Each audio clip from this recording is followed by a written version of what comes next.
les capteurs de puissance, je trouve qu'il y a une énorme utilité aux capteurs de puissance, mais je pense que ça l'a enlevé le spotlight sur le ressenti. Peut-être que je trouve que les gens regardent plus assez leur ressenti plutôt que de regarder juste les chiffres. Donc, on s'entraîne directement avec des cibles de puissance et on essaye par la suite d'en faire un lien avec un ressenti.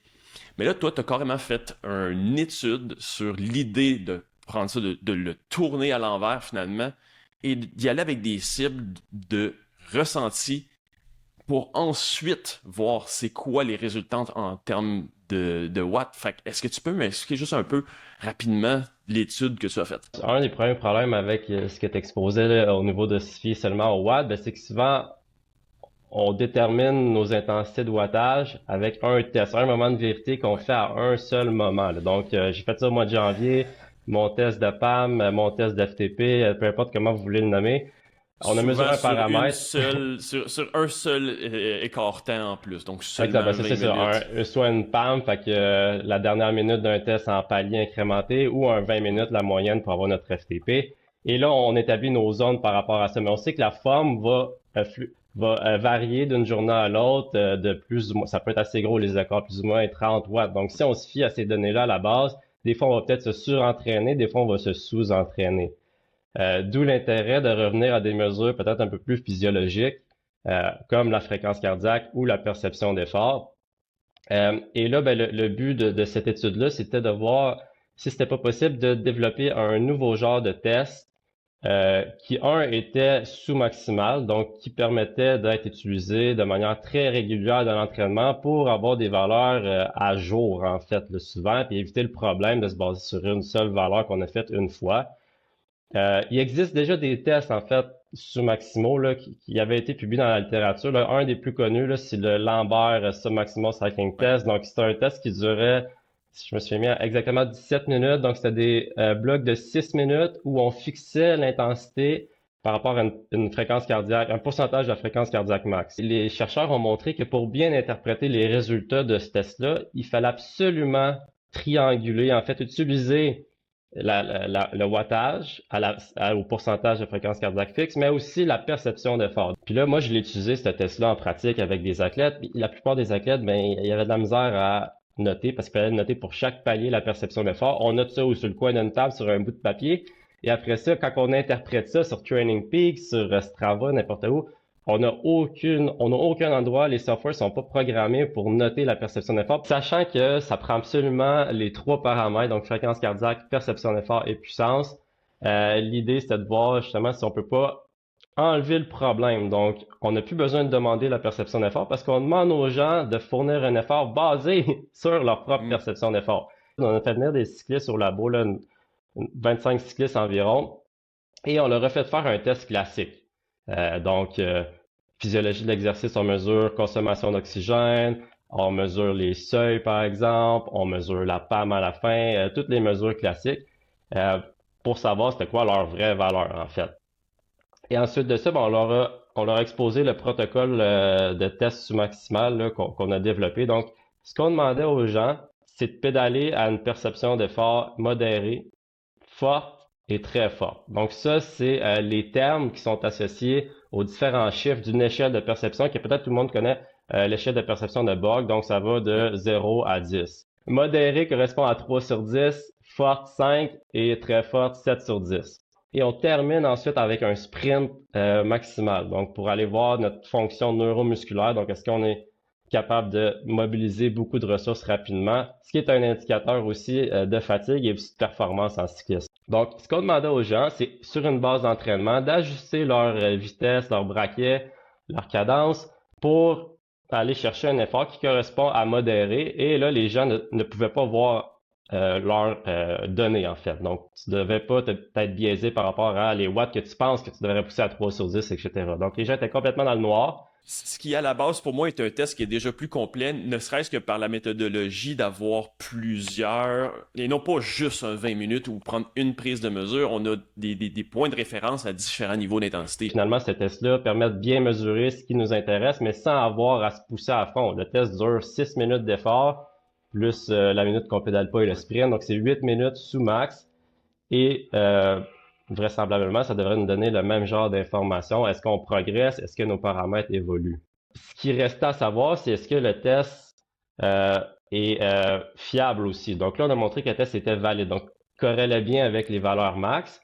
Par contre, si on veut l'utiliser pour prendre des décisions d'entraînement, on veut savoir est-ce que si je le refais, là, mettons, dans la même semaine, sans que mon état d'entraînement a changé, je me suis pas amélioré, ben on devrait mesurer pas mal les mêmes choses. Il ne devrait pas avoir trop de variations. Donc, il y a des variations normales d'une journée à l'autre. Fréquence cardiaque peut varier un peu, notre forme aussi, mais on veut pas avoir des très grosses variations. Donc, c'est ce qu'on a voulu tester. Donc, les cyclistes sont revenus au lab une autre journée et on a refait le même test sous max 2 fois pour voir dans la même journée aussi. Fait qu'on a comparé à 3 moments, donc sur 2 journées différentes et aussi dans la même journée, donc dans le même état, là, est-ce que les gens produisaient la même performance? Et c'était le cas. Donc on avait des erreurs de mesure d'environ 5%, là, ce qui est très bon. Environ, c'est plus petit que ce qu'on mesure avec les capteurs de puissance, souvent à haute intensité. La fréquence cardiaque aussi, souvent, c'est plus de 5% la variabilité à chaque journée, en fait. Donc, ce qui nous dit que ben, le test aussi est fiable. Donc, il va bien suivre notre état de forme, puis on va pas se tromper non plus dans nos interprétations. Parce que j'essaie de le ramener aussi peut-être à un cycliste qui est pas nécessairement justement un cycliste très entraîné, qui a été donc très rapidement habitué à des Zwift de ce monde ou quoi que ce soit, à regarder que les chiffres. Des fois, certaines personnes peuvent avoir l'impression, ben, est-ce que c'est vraiment ça, un 5 sur 10? Est-ce que c'est vraiment ça? Ouais. Est-ce qu'un 7 sur 10 sur tout le monde a tant une corrélation? Est-ce que tu as une proposition à ces gens-là qui peuvent avoir une difficulté à peut-être évaluer leur niveau de ressenti? Tous les participants qui sont venus faire mon étude étaient très stressés, en fait, au début, Ah ouais. de pas réussir. En fait, ils étaient comme c'est impossible, je serais pas capable. Et ils étaient tout le temps surpris, en fait, qu'ils sont revenus 3 fois et à chaque fois, quand je leur demandais de se mettre à modérer, ils étaient à plus ou moins 10 watts. À Quand 10 je watts en demandais d'être plus. mais pour en moyenne. Quand je demandais d'être à très forte, par exemple, plus ou moins 10-15 watts aussi, c'était tout le temps à plus ou moins 10-15 watts. Sur des journées différentes, je faisais juste leur donner, OK, va modérer, forte, très forte. Ils voyaient absolument rien.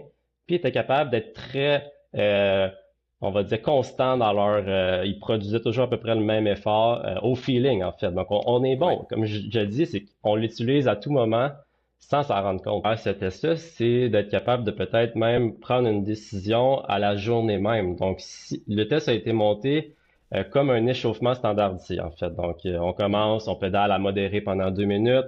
Après ça, perception d'effort forte, 2 minutes. Perception d'effort forte, 2 minutes. On arrête de pédaler et on termine avec un sprint. Ça ressemble pas mal à ce qu'on va faire quand on se prépare à faire un effort. On va toucher à différentes zones, puis on va terminer peut-être avec 2, 3 accélérations. Donc, ça dure 8 minutes, standardisé. Ben là, après ça, si on regarde nos résultats, on pourrait regarder, est-ce que moi, mon wattage est plus haut ou plus bas, vraiment plus bas que d'habitude?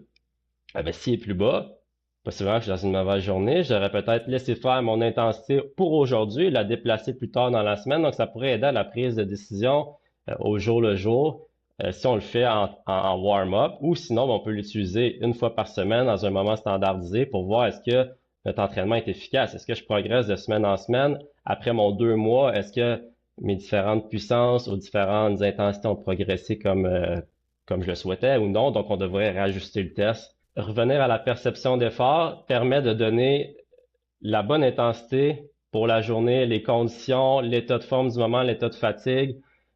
Et ensuite, je dis pas d'arrêter de regarder les watts, mais les watts vont nous servir après pour voir est-ce que l'entraînement est efficace par rapport à notre fréquence cardiaque, tout ça. Mais pendant l'effort, comme pendant une course, c'est rare qu'on devrait se fier à nos watts purs parce que sinon, ben, on est un petit peu pogné dans un dans un petit Mm. bloc et on peut se tromper fortement, puis ça ne nous permet pas de s'ajuster au jour le jour, puis on peut se tirer dans le pied parfois, probablement. Là. Donc, je pense qu'il faut se faire confiance, puis c'est ce que les gens avec plus d'expérience font finalement. Effectivement. Puis il y a différentes méthodes maintenant qui sont utilisées, c'est de prescrire des intervalles, mais avec des perceptions d'effort en fait. Puis c'est ce que la plupart des équipes professionnelles avec qui j'ai discuté font avec leurs athlètes. Donc ça va être de faire par exemple 3 fois 10 minutes, mais avec une perception d'effort d'environ 7 sur 10. Et on regardera les watts après pour voir comment les entraînements progressent. Si on répète l'entraînement dans le temps, comme un peu un test sous max qu'on répéterait souvent. Mais pendant l'effort, on le limite pas. Donc, s'il y a une bonne journée, il va peut-être faire vraiment plus de watts que prévu, puis s'il y a une mauvaise journée, etc. Donc, ça permet d'être vraiment plus agile, en fait, dans notre entraînement